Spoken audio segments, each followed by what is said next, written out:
um manancial de vida. Vamos meditar na Palavra de Deus. Vamos iniciar mais um programa agora. Espero que você seja edificado e que você que não tem Jesus Cristo possa crer nele hoje.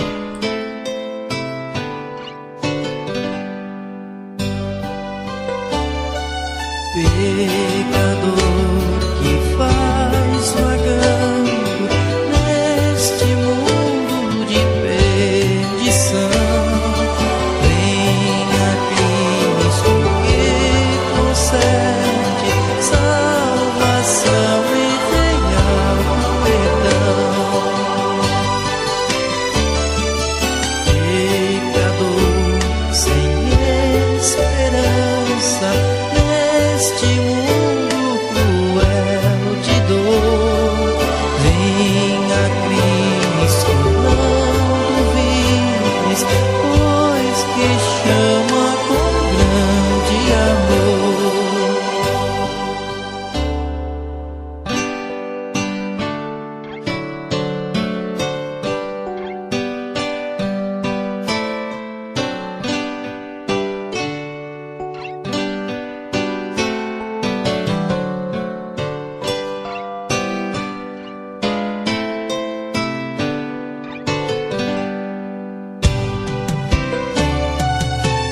Pecador arrependido, esperança tu deves ter e herdar os bens eternos lá no céu onde irás viver. Pecadores fomos todos, mas Jesus veio nos salvar para um dia no céu reino os bens celestiais nos dar.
o quadro Perguntas e Respostas. Perguntas e resposta que a Bíblia mesma responde. Pergunta número 2. Deus criou todas as coisas? Resposta: Deus criou todas as coisas. Podemos ver isso no capítulo 1 de Gênesis inteirinho, principalmente a partir do versículo 2. Depois podemos também ver em Atos, capítulo 14, versículo 15, que diz assim: E dizendo: Senhores, por que fazei essas coisas?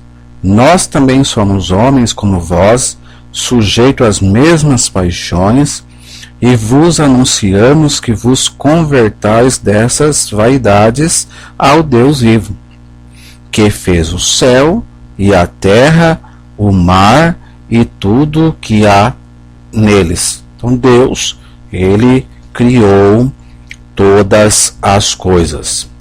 Romanos, carta de Paulo à igreja que estava em Roma, Romanos 16, aliás, Romanos 11 e versículo 36, diz o seguinte: Porque dele e por ele e para ele são todas as coisas.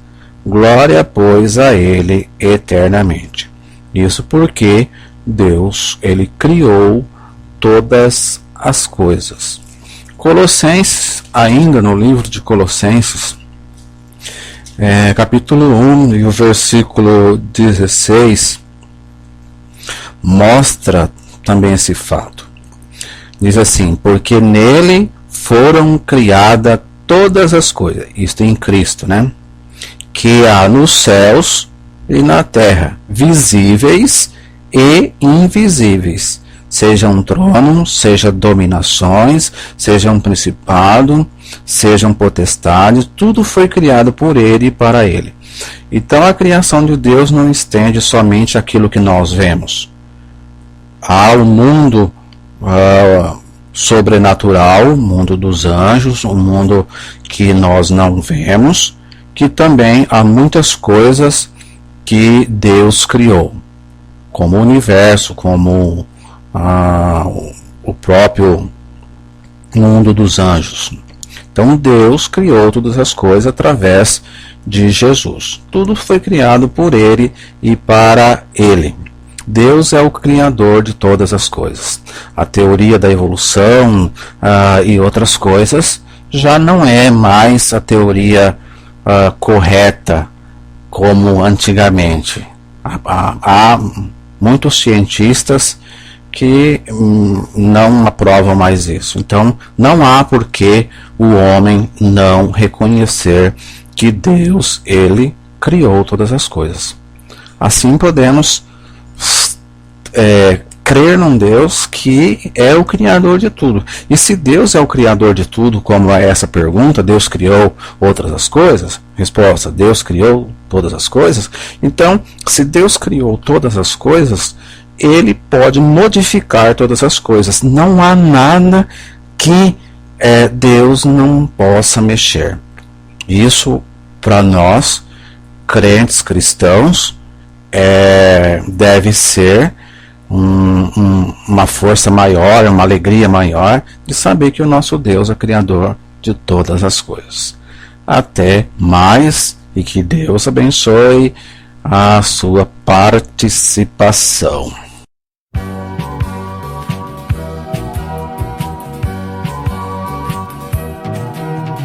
Eu vou viver com Jesus, Senhor.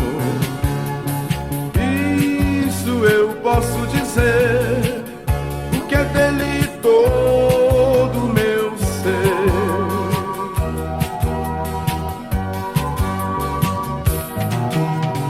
Eu vou viver com quem me amou, quem veio socorrer, de uma vida cheia de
uma vida cheia de dor, nunca mais chorar, nunca mais eu vou sofrer, nunca mais sem luz eu viverei, pois com Jesus estarei. Eu vou viver com Jesus o Senhor, isso eu posso dizer, porque é dele todo meu. Leitura bíblica. Gostaria de convidar a todos, se possível, que você pegasse sua Bíblia. E esses dias estava lendo a carta de Filipenses, capítulo 1, e gostaria de ler com vocês. Diz assim: Paulo e Timóteo, servos de Jesus Cristo, a todos os santos em Cristo Jesus que estão em Filipos, com os bispos e diáconos, graça a vós e paz da parte de Deus nosso Pai e do Senhor Jesus Cristo. Dou graça ao meu Deus todas as vezes que me lembro de vós, fazendo sempre com alegria, orando por vós em todas as minhas súplicas, pela vossa cooperação no Evangelho, desde o primeiro dia até agora. Tendo por certo isto mesmo, que aquele que começou a boa obra a aperfeiçoará até o dia de Jesus Cristo. Como tenho por justo sentir isto de vós todos, porque vos retendo em meu coração, por todos vós fostes participantes da minha graça, tanto nas minhas prisões como na minha defesa e confirmação do Evangelho. Porque Deus me é testemunha das saudades de que tenho de todos vós, em entranháveis afeição de Jesus Cristo. E peço isto, que o vosso amor cresça mais e mais em ciência e em todo conhecimento, para que aproveis as coisas excelentes, para que sejais sinceros e sem escândalo algum até o dia de Jesus Cristo, cheio dos frutos de justiça que são por Jesus Cristo, para a glória e louvor de Deus. E quero, irmãos, que saibais que as coisas que me aconteceram contribuíram para maior proveito do Evangelho, de maneira que as minhas prisões em Cristo foram manifestas por todos a guarda pretoriana e por todos os demais lugares. E muitos dos irmãos do Senhor tomaram ânimo com as minhas prisões, ousam falar a palavra mais confiadamente, sem temor. Verdade é que também alguns pregam a Cristo por inveja e porfia, mas outros de boa vontade. Uns, na verdade, anunciam a Cristo por contenção, não puramente julgando acrescentar a aflição às minhas prisões, mas outros por amor, sabendo que fui posto para a defesa do Evangelho. Mas que importa? Contudo que Cristo seja anunciado de toda maneira, ou com fingimento, ou em verdade, nisto me regozijo e me regozijarei ainda, porque sei que disto me resultará salvação. E pela vossa oração e pelo socorro do Espírito de Jesus Cristo, segundo a minha intensa expectação e esperança, de que em nada serei confundido, antes toda confiança. Cristo será tanto agora como sempre engrandecido no meu corpo, seja pela vida, seja pela morte. Porque para mim o viver é Cristo e o morrer é ganho. Mas se o viver na carne me der fruto da minha obra, não sei então o que escolher. Mas de ambos os lados estou em aperto, tendo o desejo de partir e estar com Cristo, porque isto é ainda muito melhor. Mas julgo mais necessário, por amor de vós, ficar na carne. E tendo esta confiança, sei que ficarei, e permanecerei com todos vós para proveito vosso e gozo da fé, para que a vossa glória cresça por mim em Cristo Jesus, pela minha nova ida a vós. Exortação, versículo 27. Somente deveis portar-vos dignamente conforme o Evangelho de Cristo, para que, quer vá e vos veja, quer esteja ausente, ouça acerca de vós que estáis no mesmo espírito, combatendo juntamente com o mesmo ânimo pela fé do Evangelho. E em nada vos espanteis dos que resistem, os que para eles na verdade é indício de perdição, mas para vós de salvação, e isto de Deus, porque a vós foi concedido em relação a Cristo não somente crer nele, como também padecer por ele, tendo o mesmo combate que já em mim tendes visto e agora ouvis estar em mim. Então essa é a leitura da carta de Paulo aos Filipenses. É importante sempre nós fazermos algumas perguntas. Quem escreve? O apóstolo Paulo. Para quem escreve? Para quem escreve? Paulo e Timóteo, servo de Jesus Cristo, a todos os santos em Cristo que estão em Filipe, com os bispos e diáconos. Então existia a igreja em Filipos, que é uma das igrejas verdadeiras. Então você tem que sempre fazer essa pergunta para você descobrir quem escreve e para quem escreve. Por que eu estou dizendo isso? Porque tem muitos grupos chamados de ministérios. Ministérios existem na Bíblia, mas dentro da igreja. Não existe ministérios fora da igreja. Muitas pessoas dizem assim: eu recebi o ministério. Tá, tudo bem, mas você é membro de uma igreja verdadeira, e eu falo de igreja batista verdadeiramente mesmo. Aquela igreja que prega a palavra de Deus, que não é envolvida com a música gospel, que não é calvinista.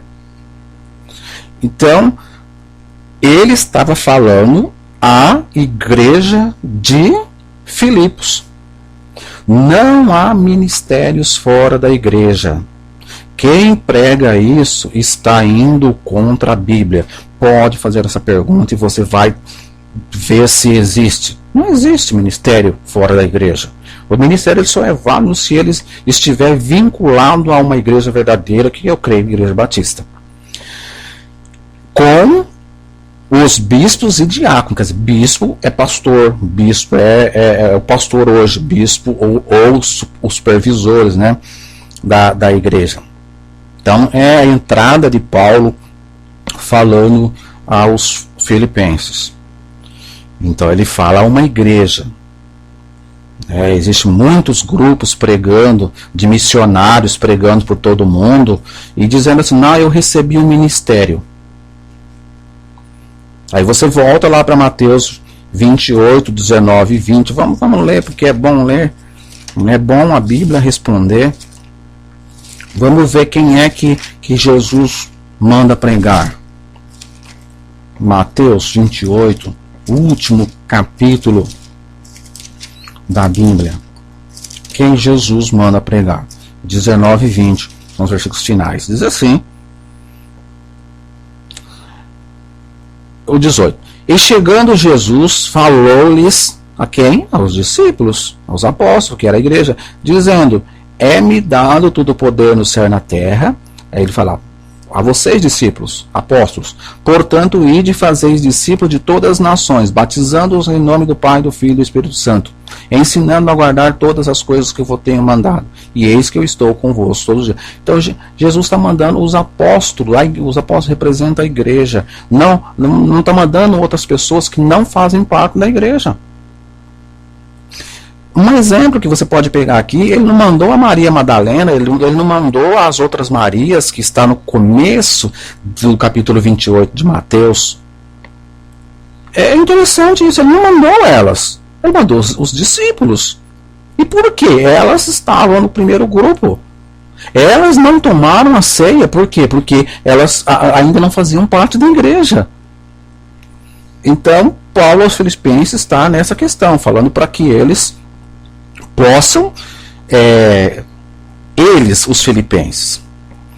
E o versículo 6, eu vou fazer alguns comentários aqui. O versículo 6 diz o seguinte: tendo por certo isso mesmo, que aquele que começou a boa obra, aperfeiçoar até o dia de Jesus Cristo. Então, Deus começa uma obra no crente, membro de uma igreja. Quando você crê em Jesus, Deus, ele começa uma obra. Ele começa uma obra, ele não termina a obra. O evangelho, quando a pessoa crê, ele é o início da salvação, não é o fim. Muitos têm essa ideia errônea de dizer que eu sou crente agora e eu não preciso fazer mais nada. Meu irmão, minha irmã, você está pensando errado. Esse é o princípio, é o início do evangelho. A salvação é o início da vida eterna. Então aqui ele fala para os filipenses: olha, tendo por certo isso mesmo, que aquele que começou a boa obra. Então Jesus começou uma obra, o Espírito Santo começou uma obra na sua vida, ele vai terminar. E quando vai terminar? Quando ele voltar, ou até o último dia de vida sua. Você pode ter 100 anos, de alguma forma Deus vai estar te usando. A idade não é um fator para que a crente venha dizer: olha, não servo mais. Serve. Até o seu último dia de vida, Deus está fazendo uma obra em você. Como diz esse versículo 6. Até o dia de Jesus Cristo. Então, se Jesus voltar antes de você partir, aí sim, vai parar. Mas se não, Deus começou uma obra e você tem que fazer com que essa obra, que o Espírito Santo possa dar continuidade nessa obra que ele começou. Versículo 9: e peço isto, que o vosso amor cresça mais e mais. Então, outra coisa que Paulo pediu aos filipenses: o amor. O amor é o fruto, é o vínculo da perfeição. Nós estamos aqui na terra, dentro de uma igreja, sendo treinados para viver no reino de Deus, no milênio, e na vida eterna, que não vai ter fim. Então, por isso Paulo fala ali: peço isso, que o vosso amor. Então, nós temos a tendência de ser criteriosos, de querer ser mais que os outros, mas você tem que transformar isso em amor. Tem os irmãos que têm problemas, tem os irmãos que não têm problemas, então não importa, o amor tem que prevalecer, tem que crescer. Crescer mais e mais, quer dizer, e vai crescendo em ciência, quer dizer, em conhecimento. Como é que o amor cresce em conhecimento? É você saber lidar com ele em diversas situações, em diversos lugares, com diversos irmãos. Nem todos são irmãos perfeitos. Tem aqueles irmãos, exemplo, que aprende sempre. Tem aqueles irmãos que aprende apanhando. E tem aqueles irmãos que não aprendem nunca. Então, como é que o meu amor vai crescer em ciência? Quando eu aprendo a lidar com esses 3 tipos de pessoas. Aquele que aprende sempre, olha, isso é maravilhoso. Eu posso ir lá e falar: irmão, acho que você está pelo caminho errado. Ele: amém, irmão. E tem aquele outro que você vai lá: irmão, você está indo pelo caminho errado. Não estou não, irmão, eu estou certo, você está errado. Mas mesmo assim você deve insistir, você deve amá-lo, orar por ele. Isso, seu irmão, está no caminho errado. E tem aquele outro que vai bater o pé, mas eu também tenho que insistir. Então o amor cresce em ciência. Como ele fala aqui no versículo 9, é você saber as situações de usar o amor. E o amor tem que crescer. E em todo conhecimento. Essa é um fator. Versículo 10. Para que aproveis as coisas excelentes. Olha, se você não desenvolver esse aspecto, esse dom que eu creio que todo mundo tem, o dom do amor, porque veio por Jesus Cristo. Se você não desenvolver isso, em ciência e conhecimento, você não vai aprovar as coisas excelentes. Você não vai compreender muitas coisas. Você vai viver muito, você vai passar por situação, mas não vai compreender. E ele fala assim, o amor, se você fazer o amor crescer, aí você vai aprovar as coisas excelentes para que sejam sinceros e sem escândalo algum até o dia de Cristo. Versículo 11. Cheios do fruto de justiça, do que é certo, do que é justo diante de Deus, que são por Jesus Cristo, para a glória e louvor de Deus. E também Paulo vai falando mais adiante. Eu estou pegando algumas coisas que me chamaram a atenção nesta carta. E versículo 19, porque sei disto que deixa eu voltar um pouco aqui. No versículo 16 ao versículo 19, Paulo está falando que alguns pregavam o evangelho por pretexto. É a mesma coisa que existe hoje. Muitas pessoas pregam o evangelho. Pregam, né? Fala que estão certo, mas na verdade estão errados. E muitos crentes batistas ficam atacando, fica retrucando. O Paulo aqui ensina o seguinte, que se isso redundar em salvação, amém. Certa vez os apóstolos de Jesus Cristo, os discípulos de Jesus, ainda não era apóstolo de Jesus, e tinha outros pregando também, os apóstolos perguntaram para Jesus, olha, o senhor quer que nós vamos lá mandar eles parar? Jesus falou assim, se eles não é contra nós, então deixa eles pregar. Não que Jesus estava provando o erro deles, mas que a mensagem que eles pregariam, o Espírito Santo transformaria em salvação. E a salvação é o propósito de Jesus Cristo. É o propósito de salvação do inferno. Não é o propósito final. Então ele está falando aqui, que, versículo 18, mas que importa, contudo que Cristo seja anunciado de toda maneira, e se de toda maneira, mesmo atacando Paulo, mesmo atacando a gente, os irmãos batistas, ou com fingimento, ou com verdade, nisso me regozijo e me regozijarei ainda, porque sei que disto me resultará salvação. É o importante, que a pessoa entre na família de Deus. Agora, depois que ela entra na família de Deus, ela deve procurar a verdade, pela vossa oração e pelo socorro do Espírito de Jesus Cristo, que é o Espírito Santo. Então, não que eu estou falando que estão certo, que deve, mas nós temos que respeitar as outras pessoas. Estamos num país livre, em que todos podem pregar o Evangelho. Então, orar que eles acham a verdade, mas que se essa verdade redunda em salvação, vou fazer o quê? Deixe que preguem. Versículo 21. Tem outra coisa importante que fala, porque para mim o viver é Cristo e o morrer é ganho. Então Paulo entra em outra questão aqui. O viver porque para mim o viver é Cristo, quer dizer, se ele estivesse vivendo, estaria vivendo com Cristo, fazendo as coisas de Cristo, pregando o Evangelho de Cristo, ensinando as igrejas de Cristo. E o morrer é ganho. Quer dizer, para o crente o morrer não é perdido. Para o descrente, o ímpio, aquele que não quer a verdade, o morrer é a perca total. Ele vai fechar os olhos aqui e abrir os olhos no inferno. Isso é o que a Bíblia diz, não sou o que eu estou dizendo. Versículo 22. Mas se eu viver na carne der fruto da minha obra, não sei então o que deve escolher. Quer dizer, Paulo ele tinha esse conceito. E ele sabia disso. Versículo 23. Mas de ambos os lados estou em aperto, tendo o desejo de partir e estar com Cristo, porque isso ainda é melhor. Por que Paulo falou isso? Irmãos, irmãs e amados em Cristo, Paulo ele foi arrebatado ao terceiro céu. Um dos pontos que fez com que Paulo tivesse toda essa ousadia de pregar, além do que Jesus Cristo fez ele passar, porque ele perseguia a igreja, ele passou a ser perseguidor da igreja, e depois ele passou a ser perseguido. Então, muitas vezes você tem que pensar, como é que eu era antes? Eu era um perseguidor, então agora você às vezes vai ser perseguido por Paulo a vida toda.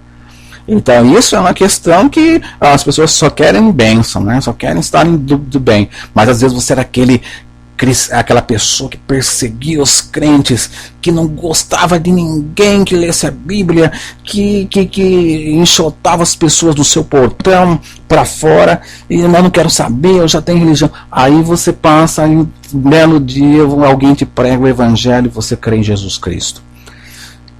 Irmão, se você perseguiu, pode ser que você seja perseguido também. Pode ser que as pessoas te enxotem do portão para fora, e pode ser que as pessoas não queiram te ouvir. Isso é uma questão que Paulo fala aqui no versículo 23.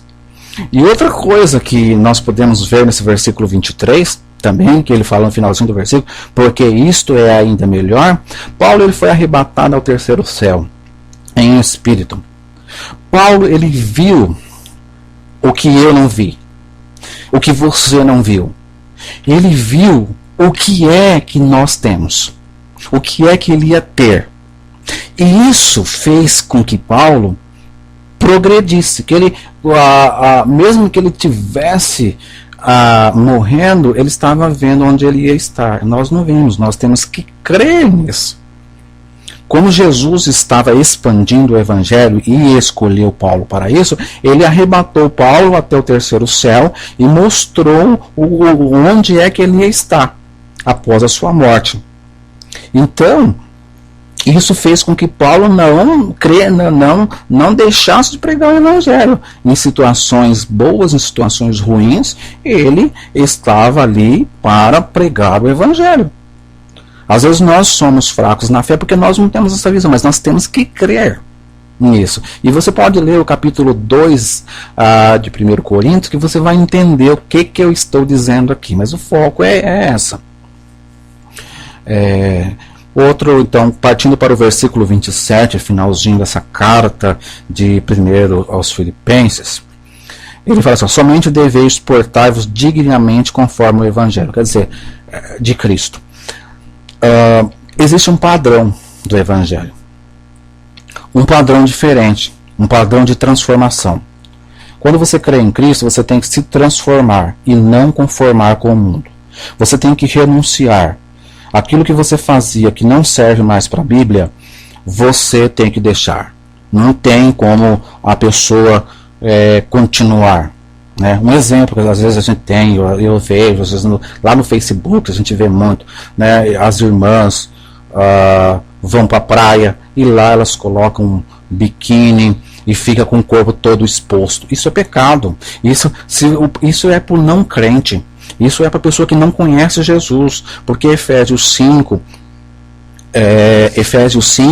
lá ele fala que você não deve mais fazer essas coisas, nem torpeza, nem parvoíce, nem chocarrice que vos convém, né?